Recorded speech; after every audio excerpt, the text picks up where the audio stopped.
OK, on arrête? OK. Oui. Hey, Guylaine! Allô, Bonsoir, allô. Guylaine! Bonjour, bonsoir. À chacun de vous. OK. T'avais-tu quelque chose? Demain, rencontre, ouais. Julienne, elle enregistre demain comment construire sa maison spirituelle. On va prendre. Ceux qui suivent, là, c'est sur une autre page Facebook. Si ça vous intéresse de vous abonner, juste nous écrire. On va vous abonner sur cette page-là. C'est une série d'études. Julienne, c'est une enseignante. Moi, je ne suis pas vraiment un enseignant. OK. Je vais commencer commenter encore là, l'actualité, ce qui se passe en Iran. Là, on est rendu à 35 000 morts. Oh, c'est très bien. 300 000 et plus blessés. Puis ce que j'ai vu des gens qui sont témoins, là, ceux qui tirent, ils tirent dans le visage. Là. Soit pour rendre le monde aveugle ou impotent. Ils vont rachever des gens qui sont à l'hôpital. Ouais. Ça, c'est des gens qui n'ont pas... ils n'ont rien, ils n'ont pas d'armes pour se défendre. C'est des gens qui manifestent dans les rues, qui se font tirer. Là, on parle de milliers de morts, là, 35 000, ça commence à être du monde.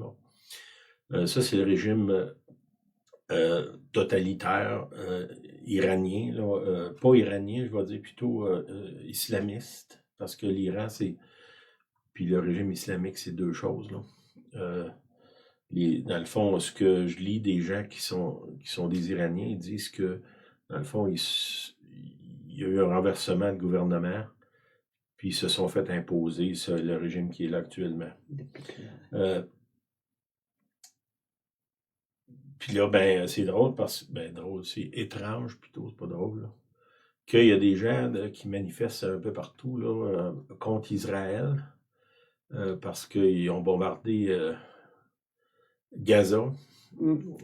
Bon, il y a des raisons de manifester, mais les gens de Gaza, ils continuent encore aujourd'hui à lancer des roquettes sur Israël, tuer des gens avec des armes. C'est des gens armés qui ont attaqué Israël, puis Israël les a rattaqués. C'est que là, c'est comme une guerre avec des gens armés de chaque côté. Puis les chiffres que je viens de vous donner, ça n'a rien à voir avec ce qui se passe avec le Hamas, finalement. Là. Comment je dirais, ça ne veut pas dire que c'est pas grave, mais ce qui je trouve étrange, c'est que les gens sont dans les rues à manifester, puis quand un groupe islamique, l'État islamique de l'Iran, massacre du monde sans armes, où sont les manifestants, puis j'ai envie de dire aussi, où sont les musulmans modérés? Qui se lèvent contre. Les premiers groupes qui devraient se lever contre ça pour dire, c'est pas ça l'islam. J'ai pas vu aucune manifestation de gens qui se disent musulmans modérés pour dire on n'a rien à voir avec les mollahs de l'Iran. J'en ai pas vu. Si vous n'avez vu, envoyez-moi de l'information. Puis là, je me demande, est-ce que ça existe, l'islam modéré? Ou je sais pas. Pourquoi je vous parle de ça? Je pense que comme chrétien, on doit être informé, puis on doit dénoncer là, les massacres, parce que ces mêmes gens-là qui ont envahi l'Iran, les extrémistes islamiques, ils veulent s'établir ici. Puis si on écoute ce qu'ils disent à Montréal, là, je ne parle pas d'un autre pays, c'est clair qu'ils veulent établir un État islamique ici. Bon, est-ce qu'ils vont réussir? Non, mais c'est leur but. Fait que c'est ces mêmes gens violents-là qu'il y a là-bas, qui sont rendus ici. Puis nous, il faut qu'il y ait des gens qui parlent. Là. Je sais que je ne fais pas l'affaire de tout le monde en disant ça, mais je vais le dire quand même. Là. Puis, c'est ça. On peut pas endosser ce genre de comportement-là. Puis, je trouve que nos gouvernements sont plutôt silencieux sur ça. Quand c'était d'autres choses, ils allaient manifester dans les rues. J'ai pas vu de gens du gouvernement aller manifester avec les gens les Iraniens de Montréal puis les Juifs qui manifestent ensemble de ce temps-ci, là. OK, je vais passer à d'autres choses. Oui, t'avais-tu quelque chose? Ça va, ça va. OK. J'ai fait un rêve la semaine passée, puis je veux partager ça parce que je pense qu'au début, là, ça avait l'air confus un peu, puis après ça, comme ça s'est éclairci. Je vais vous transmettre le rêve, puis après ça, on va aller voir là, qu'est-ce que ça peut vouloir dire, là. OK, dans mon rêve, j'étais avec un pasteur évangélique que j'ai l'impression que je connais, mais je le reconnais pas. OK? Lui, il a un projet personnel, puis un projet aussi pour son église. Puis ça marche pas. C'est bloqué. Puis il vient à moi, puis il se met à genoux devant moi, puis il me demande une direction. Il est vraiment désespéré dans son blocage, on va dire, là. Puis il se met à genoux devant moi comme si moi, je pouvais avoir une réponse. OK? Puis moi, quand il me parle, ce que je ressens, c'est qu'il y a de l'interférence de l'ennemi, du diable ou des démons, on pourrait dire. Puis là, il y a un mot qui me vient. Moi, quand je fais des recherches j'ai une tablette avec la Bible qui est là. Puis comment je fonctionne, c'est souvent j'ai un mot, puis je vais chercher ce mot-là, puis l'ordinateur me donne un verset qui a rapport au mot. Dans le rêve, j'ai un mot que je me souviens pas. Puis j'ai pas ma Bible avec moi. C'est que je demande à un jeune qu'on connaît, là, qui est un de nos amis, qui est versé est avec sa femme, il est versé dans l'Internet, puis je lui demande de chercher le verset qui correspond à mon mot, que je me souviens pas. Il fouille, puis finalement, il arrive avec un verset, puis c'est pas ça.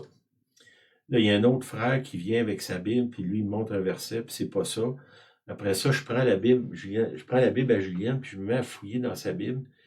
Puis la Bible est remplie de livres, d'études, des notes. Il y a même 2 dictionnaires à travers les pages de la Bible. C'est un rêve, là, ça n'a pas de sens. C'est moi. C'est tellement... il y a tellement de choses à travers les pages de la Bible que je ne vois pas les pages.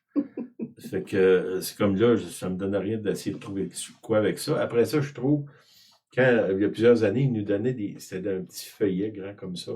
Puis c'était des versets de la Bible. Je me retrouve avec ça, puis je cherche, puis je trouve rien. Ça marche pas. Puis, dans le fond, toutes mes tentatives de trouver mon verset ne marchent pas. Puis là, la scène change. Je me retrouve à l'extérieur, loin du groupe. Parce qu'on est comme si, là, on se retrouve, on est dehors. Le groupe est loin, loin. On les voit, mais on ne peut pas se parler vraiment. Puis je suis avec le pasteur.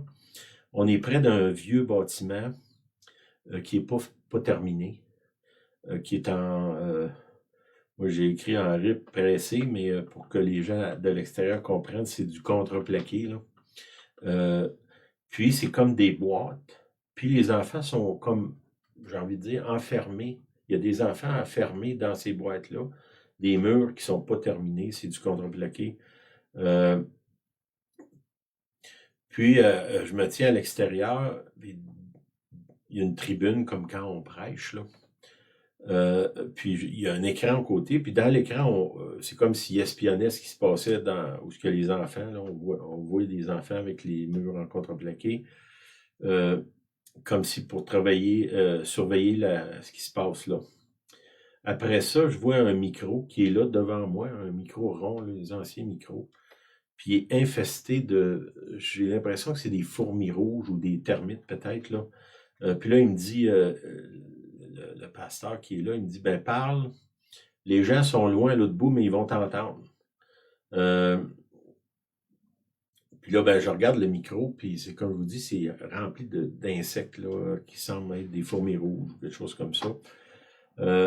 Puis ça continue, là, il y a ces 2 fils qui font du ménage. C'est comme si le terrain est abandonné, il y a des arbres qui ont poussé, ils sont en train de faire du ménage là, puis lui il est irrité envers ses enfants, puis il leur crie. OK? Puis soudainement, j'entends Luc 8, 14. Je le vois pas le verset, je l'entends. Puis là, je me réveille. Ça fait que je vais revenir en arrière. j'étais avec le pasteur qui a un projet pour lui personnellement, puis son église. Ses projets sont bloqués. Puis là, dans le fond, ce que lui cherche, c'est que Dieu bénisse ses projets à lui. OK? Puis, qu'est-ce qu'il fait? Il s'adresse à un homme, à moi, dans ce cas-là, comme si moi, j'avais une influence envers Dieu, que je pouvais faire changer de Dieu d'idée ou quelque chose. Puis, moi, quand il me parle, ce que je ressens, c'est bon, on va dire, le diable s'en mêle. Puis là, je me dis, ben, il faut chasser le diable ou le démon ou quelque chose. Puis ça, c'est mon idée ou ma solution à son problème. OK? Mais il n'y a rien qui marche pour que j'arrive à mettre en application ce que je pense être la solution. OK? Je suis bloqué à mon tour. Lui est bloqué dans son projet, moi je suis bloqué dans ma réponse. Puis tous mes efforts pour arriver à une solution, ils ne fonctionnent pas. Là, on se retrouve à l'extérieur, puis ce que je vois dans ça, c'est que moi et le pasteur, on est déconnectés du groupe qui est là, qui est l'Église, là. Les gens que lui, il est supposé être pasteur, puis moi, bon, dans ce cas-là, je serais comme un invité, probablement, là. On est déconnectés du groupe. Puis là, il me dit, ben, parle dans le micro, puis ils vont t'entendre. OK?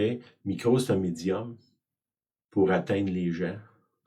Il est contaminé. Hein? Ce que ça me parle, moi, c'est que t'as beau dire ce que tu veux au travers, c'est contaminé, là. Puis ça revient à ceux qui ont écouté mon petit vidéo sur essayer de faire changer les gens d'idées, là. Ça va, il y a un lien avec ça aussi. C'est que ce que je vois, c'est que ça ne donne rien de parler dans ce micro-là parce que il est contaminé. Puis ce qui va arriver à l'autre bout, ça, tu sais, on disait ça, on le dit encore, il y a un bug dans l'ordinateur. Bug, ça vient d'une idée qu'il y avait un papillon qui s'était mis dans un ordinateur, les anciens ordinateurs avec des lampes, puis ça avait créé un court-circuit.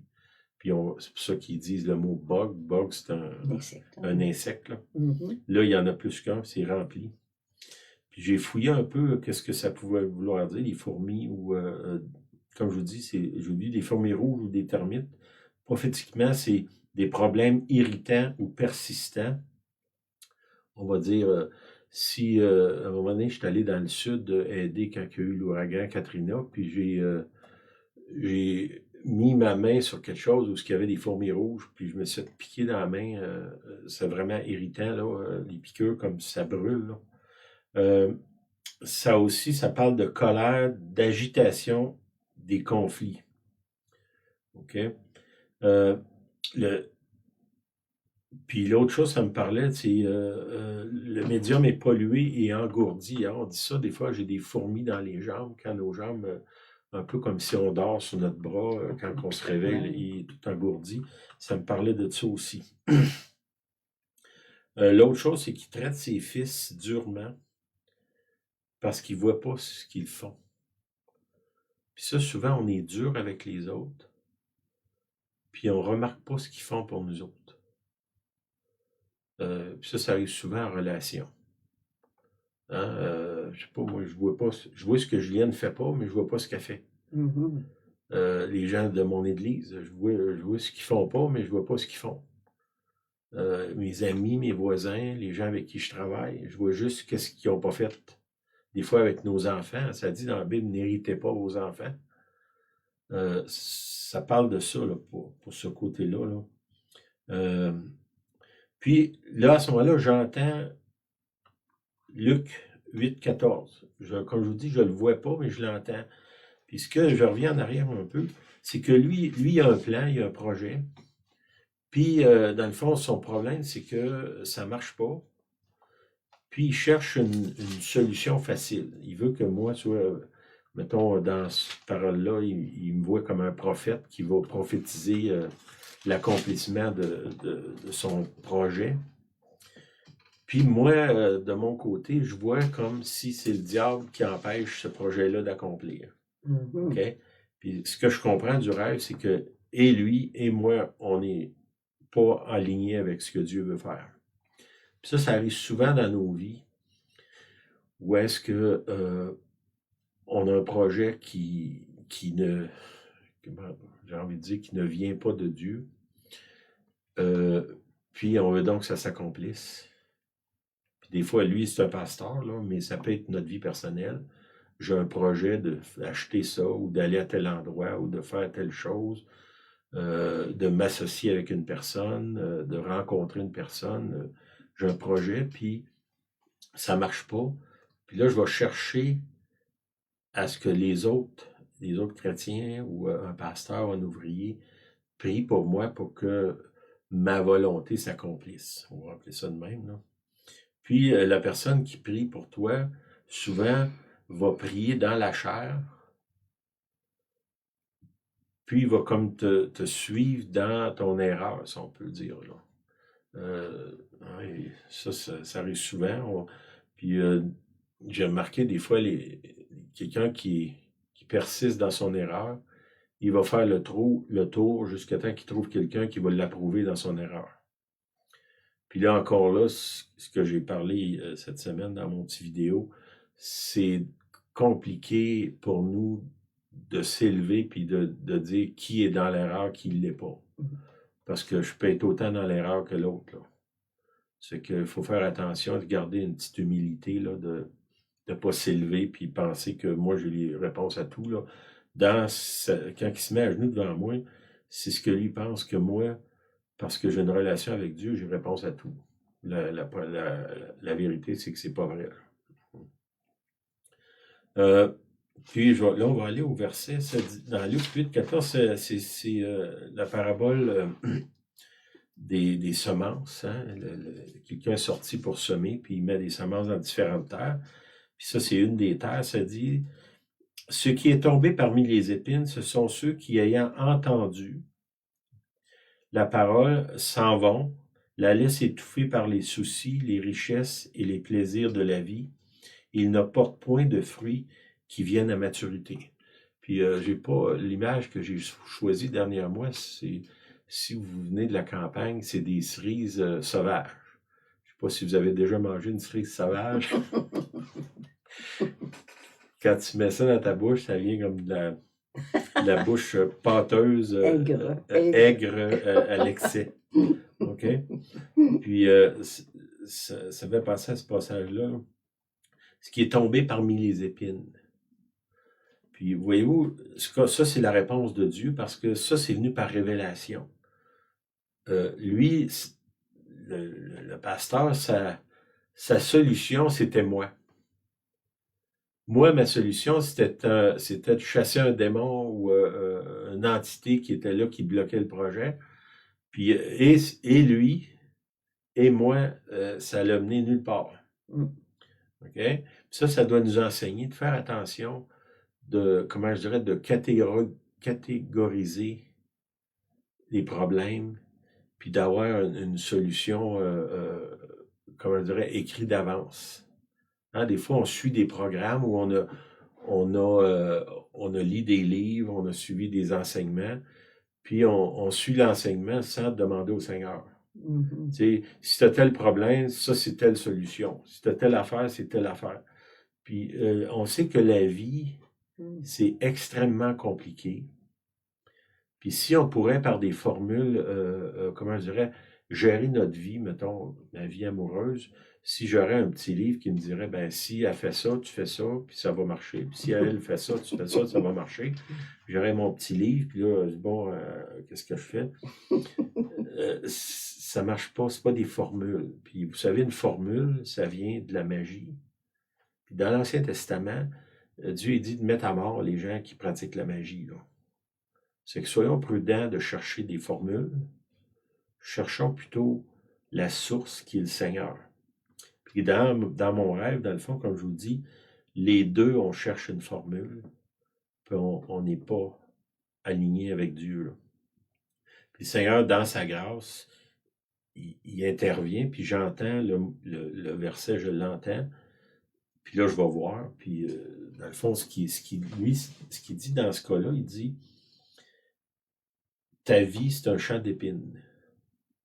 OK, là, je parle du pasteur, mais je veux dire, je pense que ça inclut tout le monde, là. Puis, il dit, ce sont ceux qui ayant entendu. OK? Puis, je vous ai dit l'autre fois, il y a une différence entre entendre et écouter. Je peux entendre quelque chose, puis ça ne change absolument rien dans ma vie. Puis au bout de 5 minutes, je ne me souviens pas ce qui a été dit. Hein, des fois, là, on va à l'église, puis on dit « Hey, il y avait un bon sermon. Hein. » C'est quoi qu'il a dit déjà? Qu'est-ce qu'il a dit déjà? OK.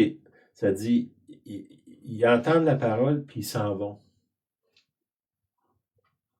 Ils ne cherchent pas à dire « Qu'est-ce que tu veux dire, Seigneur? » Parce que pourquoi cette parole-là est venue de l'extérieur déranger mes idées préconçues de comment régler ce problème-là.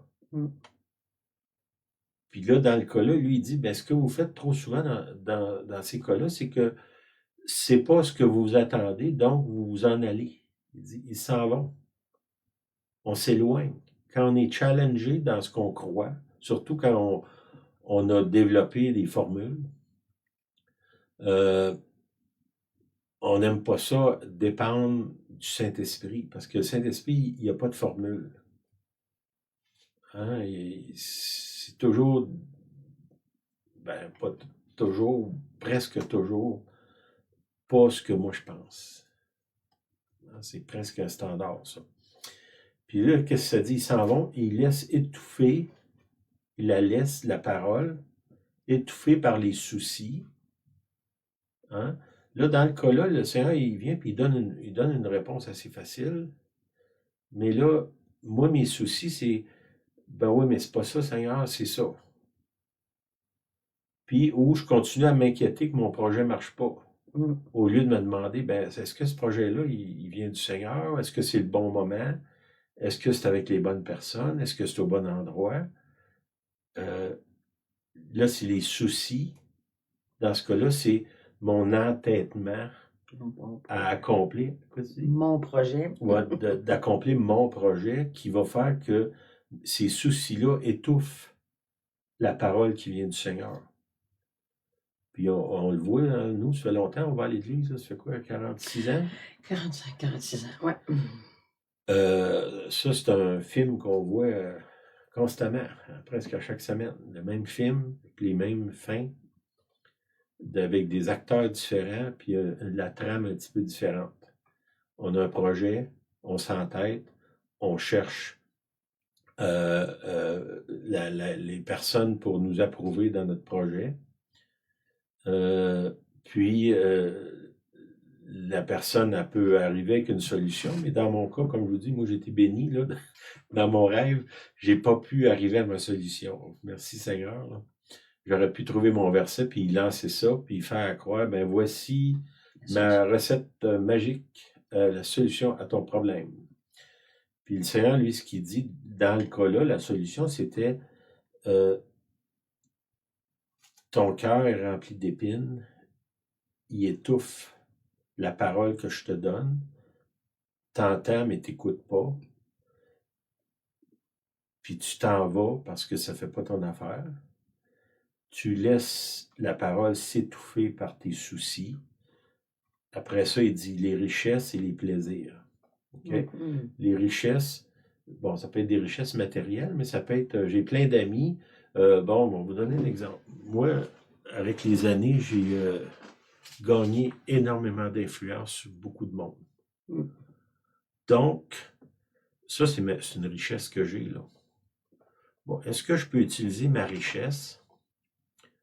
Mettons, dans ce cas-là, là, je prends un exemple comme un peu dans mon rêve. J'ai un projet. Je sais que si je me mets à demander de l'argent à du monde, il y a plein de monde qui vont me donner de l'argent. Je sais ça. Tout à fait. Ça, c'est ma richesse. Mais dans ce cas-là, c'est plus une richesse.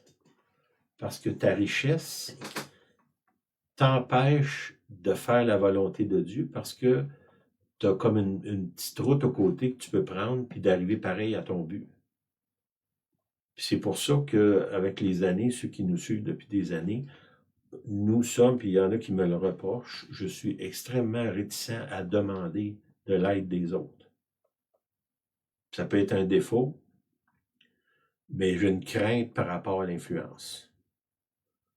Puis je sais que je peux utiliser cette influence-là pour arriver à faire des choses que même si Dieu n'est même pas dans ça. Puis ça, c'est ma crainte. Puis j'espère que je vais continuer à la garder. Après ça, il continue à dire les plaisirs de la vie. Ça, c'est une autre chose. On est beaucoup, beaucoup axé sur je veux pas souffrir. Tu sais, comment ça dit dans la Bible? Ça dit que celui qui donne, donne avec joie. OK?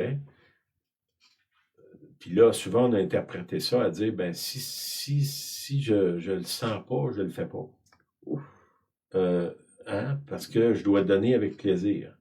Puis je pense que je vous ai déjà dit, moi, j'ai déjà donné de l'argent en pleurant. Puis je sais que ça venait de Dieu parce que ça a été confirmé après. Puis après ça, mon plaisir, ça a été d'avoir obéi en pleurant. Parce que j'ai vu ce que ça créait après. Mais le plaisir, il est venu après. Pas avant. OK? C'est que j'ai pas, j'ai pas dirigé mon action à partir du plaisir qu'il me donnait. J'ai dirigé mon action à partir de ce que Dieu me demandait. J'ai entendu, j'ai écouté, j'ai agi. J'ai agi dans certains cas, j'étais pas très enthousiaste, on va dire ça comme ça. Puis la joie est venue après, parce que ça a été confirmé. Puis le dernier point, puis ça, si je veux mettre l'emphase là-dessus, c'est il n'apporte point de fruits qui viennent à maturité. Puis je pense à mes petits... mes petites cerises sauvages derrière moi, là, que tu goûtes à ce fruit-là, puis tu fais une grimace. Ça t'irrite la bouche. Puis qu'est-ce qui se passe quand on marche dans le Luc 8,14? C'est que notre vie chrétienne, j'ai envie de dire, elle goûte le vinaigre. Pourquoi? Parce qu'on est immature, on entend, on n'écoute pas, on s'en va, on étouffe. On est étouffé par les soucis, la richesse, les plaisirs. Puis notre vie chrétienne n'a pas de sens. Puis là, si on veut maturer, mais il faut apprendre à pas juste entendre, mais à écouter, à obéir. Puis dans le cas là, de l'exemple que je vous ai donné dans mon rêve, dans le fond, la réponse de Dieu, c'est ce que tu es en train de faire. Il parle du pasteur, là, mais ça s'applique à moi et à tout le monde. Là. Ce que tu es en train de faire, c'est à partir de ton plaisir personnel. Hein. Si tu es pasteur, souvent, un des pièges d'être pasteur, c'est qu'on veut une grosse église. On veut être reconnu. On veut... ça c'est pasteur, mais tu peux vouloir être reconnu dans d'autres choses. Tu n'es pas obligé d'être pasteur pour être comme ça. Là. Ça peut être dans ton travail, ta famille, quoi que ce soit. Ce désir-là d'être reconnu fait que je cherche mon plaisir. Je ne cherche pas nécessairement la volonté de Dieu. Est-ce que c'est possible que Dieu veut que moi je sois pasteur d'une cellule de 5 personnes toute ma vie? C'est possible. Bon, moi, mon ambition, c'est d'avoir une grosse église cathédrale avec des clochers.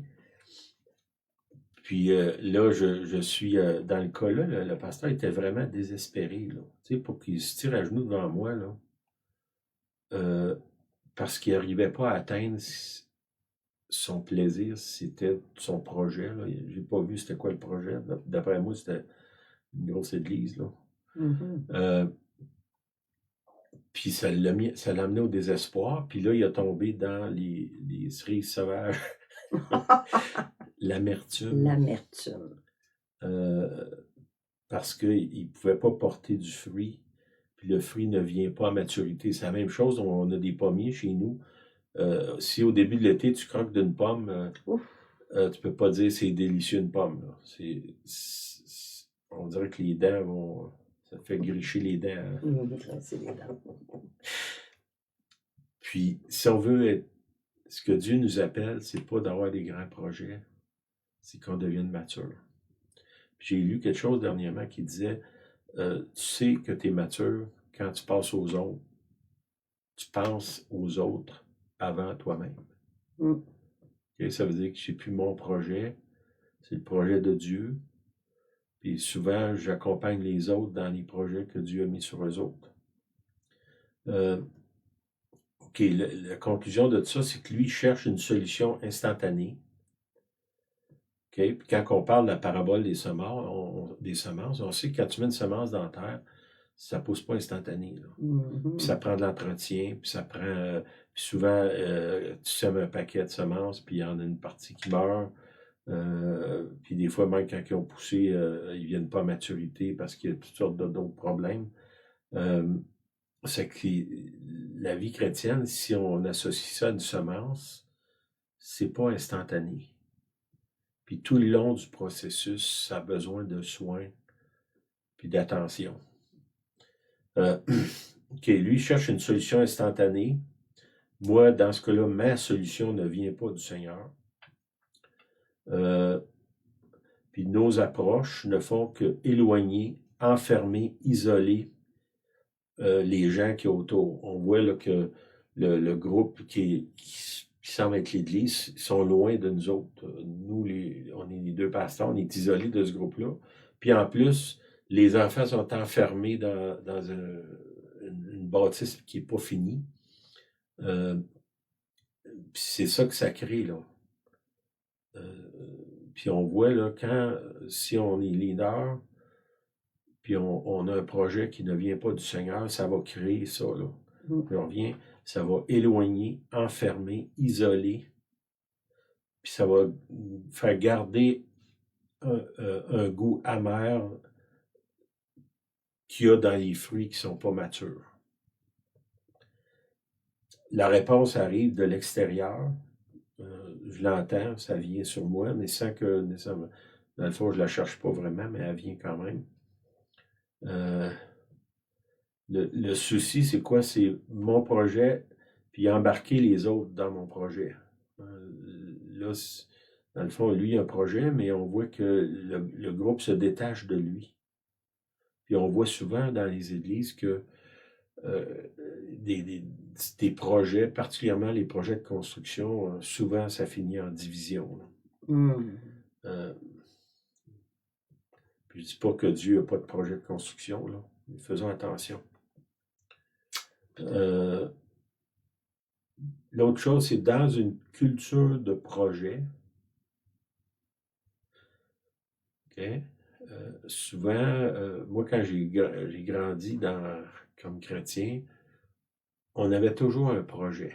Projet d'évangélisation, projet de réunion de prière, projet de construction, projet de mission, projet. Okay? Dans une culture de projet, les gens arrivent rarement à maturité. Pourquoi? Parce qu'ils sautent d'un projet à l'autre. Puis souvent, ces projets-là, ils n'aboutissent pas ou ils ne portent pas le fruit qu'on s'attendait. Puis dans le fond, ce que le Seigneur nous appelle, c'est dit, la semence que j'ai mise dans toi,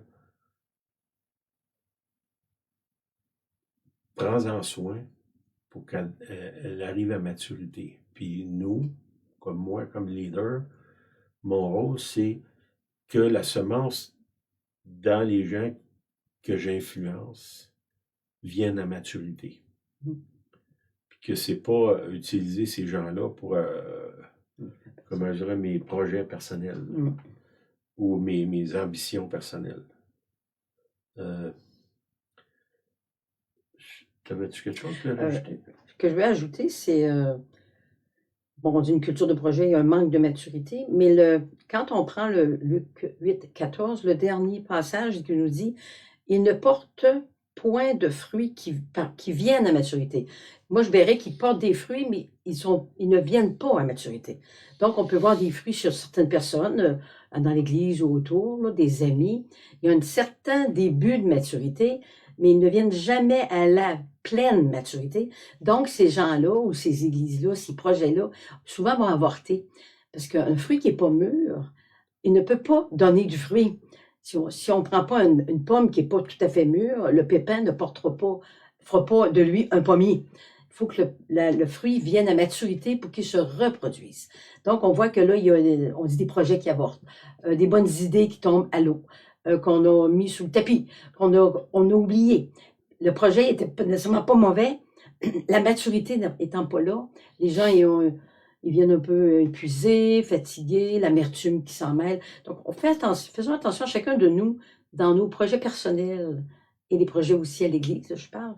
Donc, c'est très important. Puis, je reviens de parole que Sylvain il a dit, la maturité, c'est quand tu fais aux autres ce que tu aimerais que les autres te fassent. Ça, c'est de la maturité.